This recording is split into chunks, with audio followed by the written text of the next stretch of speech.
Vaslo, c'est qui? Vaslo, bah, c'est moi. C'est moi, puisque j'ai commencé ce projet donc, sous le nom d'artiste Vaslo en 2015. Ça commence à remonter. Et puis voilà, j'ai commencé en solo et je me suis fait accompagner au fur et à mesure par plusieurs musiciens, musiciennes. Je suis même allé jusqu'à avoir 9 choristes gospel derrière moi. Enfin, voilà, j'ai fait plein d'expérimentations avec plein de musiciens. Et là, j'ai, à mon avis, trouvé le duo de musiciens et musiciennes qui me vont, avec qui je m'entends à la fois humainement et artistiquement, à savoir Martina Rodriguez au violoncelle et Pierre Maillet à la batterie.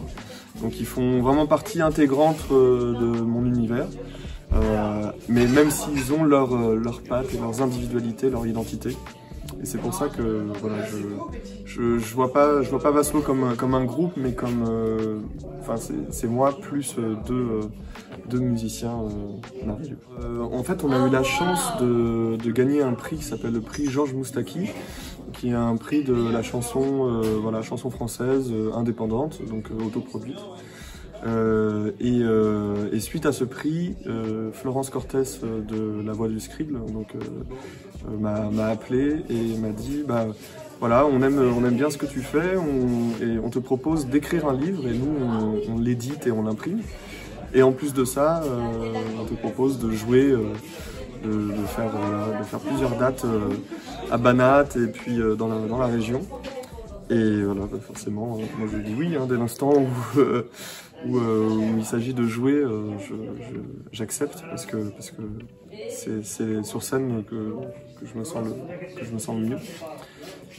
Et puis ce livre, moi, m'a aussi ouvert les portes d'un univers que j'appréhendais beaucoup parce que c'était bah, complètement inconnu et que je me sentais pas, je pensais pas pouvoir le faire. Je me sentais un peu dans une forme d'imposture. Je me disais, est-ce que les gens, enfin, pourquoi les gens me liraient, pourquoi et en fait, comme c'était une question que je me posais avant de commencer la musique, mais pourquoi les gens m'écouteraient, bah du coup, je me suis mis à écrire, à dessiner. Donc c'est un livre de recueil de poésie, de paroles illustrées. Oui, je me sens plus légitime parce que je pense que j'ai fait. Je suis passé par plein de scènes différentes, donc j'ai fait mes armes, on va dire.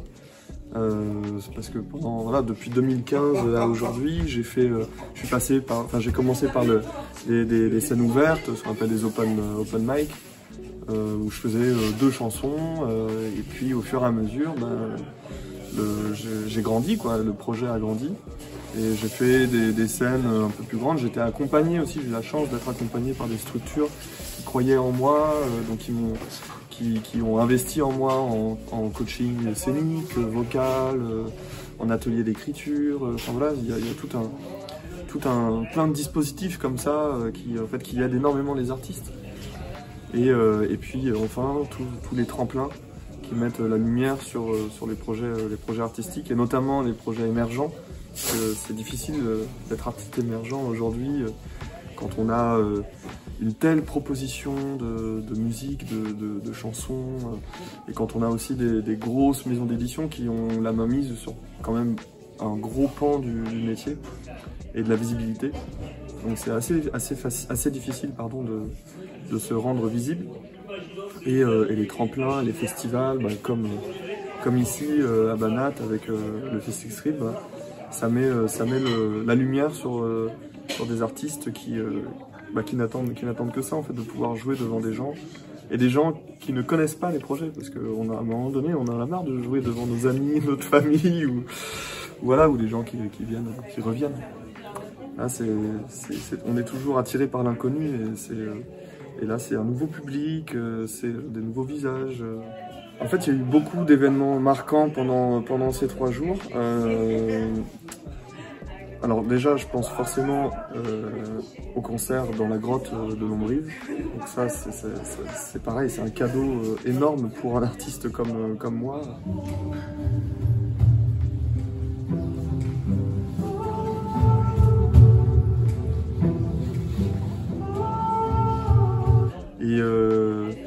Et en fait, c'était un espace hors du temps. Enfin, pour moi, quand j'ai commencé à jouer, je m'attendais pas du tout à cet effet, en fait, à ressentir autant d'émotions et une énergie.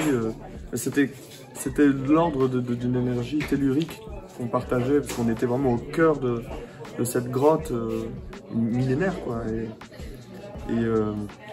Donc il y avait plein d'énergie, plein de contrastes, de nuances, de raisonnements, de résonance. Et de jouer dans ce cadre-là,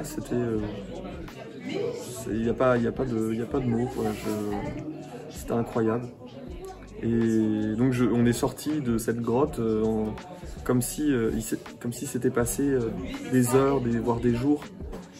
Alors que finalement, voilà, ça faisait 3 heures qu'on y était, mais on avait l'impression d'être dans un autre monde, quoi. Donc ça, c'était le premier choc de ce festival. Et puis après, ça a été aussi le samedi soir, quand on a joué sur cette scène, devant le public du Festiscribe, c'est de Banat. C'était ça a été une de nos plus belles scènes avec mes musiciens et musiciennes, parce il faisait assez chaud, donc l'énergie était, la chaleur permet aussi de se donner encore plus, il y a une sorte, on livre bataille, hein, il y a un peu de ça. Et je pense que ce qu'on a partagé avec Pierre et Martina, c'était assez dingue aussi sur cette scène. Donc merci le Festiscribe. Et bah la suite, c'est donc la sortie du livre, voilà, puisque maintenant on va le promouvoir. J'ai aussi l'album qui est sorti pendant le confinement, qu'on continue de promouvoir, de défendre, puisque c'est des chansons moi qui m'appellent et qui me touchent, et donc j'ai envie de les défendre sur scène. Et donc il y a ces deux objets, et puis il y a aussi un EP, donc ce qu'on appelle un mini-album de 6 titres que je prépare pour janvier prochain, où là j'expérimente autre chose. Il y a toujours Martina et Pierre qui m'accompagnent sur cet album, mais je rajoute plus de clarinette aussi, qui était quasiment absente dans l'album. Et là, je lui donne une place assez centrale. Et il y a aussi des sons qui sortent de ce qu'on peut entendre dans le live aujourd'hui. Et donc j'avais envie d'un peu de m'amuser sur ce prochain album, qui sort en janvier 2023. En fait, on joue le 26 à un festival à Foix, et le 27 c'est la grotte de Longdrive qui nous rappelle, parce qu'apparemment ça a beaucoup plu, et on a envie de remettre ça, et avec ce recul du coup, avec l'expérience d'avoir déjà joué dans cette grotte. Donc là on va vraiment pouvoir tenter d'autres choses, et j'ai déjà plein d'idées en tête, mais il faudra venir le 27 août.